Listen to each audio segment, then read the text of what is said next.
Hi friends, இன்றைக்கி வந்து சமோசா எப்படி செய்கிறதுன்னு பார்க்கலாம். வெங்காயம், உருளைக்கிழங்கு, கோஸ் எல்லாமே கட் பண்ணி வச்சுருக்கோம். ஒரு பேன் வச்சு அதில் வந்து கொஞ்சமாக ஆயில் சேர்த்து நம்ம கட் பண்ணி வச்சுருக்க வெங்காயத்தை வந்து சேர்த்துக்கலாம். இது வந்து குவான்டிட்டிஸ் வந்து நிறைய பண்ணுறோம் நாங்கள். உங்களுக்கு வேணும்னா நீங்கள் கம்மியாக கூட எல்லா இன்க்ரீடியன்ஸுமே எடுத்துக்கலாம். அதில் வந்து ஒரு 2 ஸ்பூன் ஜிஞ்சர் கார்லிக் பேஸ்ட் சேர்த்துக்கலாம். அதை நல்லா மிக்ஸ் பண்ணிக்கிறோங்க. அதுக்கப்புறம் கொஞ்சமாக கருவேப்பிலை சேர்த்துக்கிறோங்க. தேவைக்கு தகுந்த அளவுக்கு உப்பு சேர்த்துட்டு அதுக்கப்புறம் கோஸ் இதெல்லாமே லைட்டாக வதங்கினா போதும். ரொம்ப வந்து வதங்கணும் அப்படின்னு தேவையில்லை. எல்லாத்தையும் சேர்த்து நல்லா ஒரு மிக்ஸ் பண்ணிக்கிறேங்க.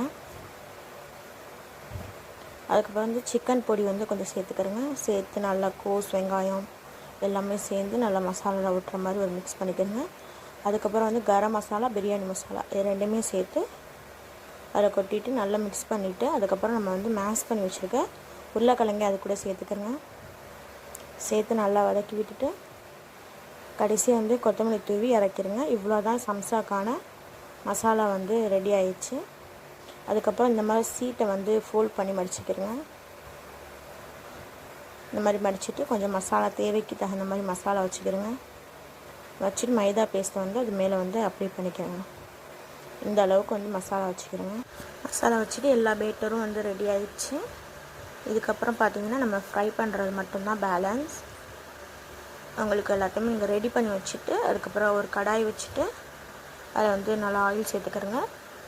ஆயில் வந்து நல்லா ஹீட் ஆனோன்னே நம்ம வந்து செஞ்சு வச்சுருக்க சமோசா வந்து போட்டுடலாம். எல்லா சமோசாவையும் நீங்கள் போட்டுருங்க. ஃபஸ்ட்டு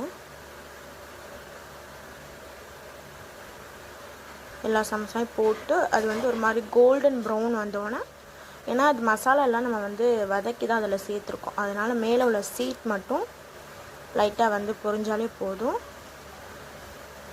கொஞ்சம் ஹை ஃப்ளேமில் வச்சு லைட்டாக வந்து இப்போ எல்லாத்தையும் போட்டு லைட்டாக வந்து மிக்ஸ் பண்ணி விட்டுக்கிறேங்க.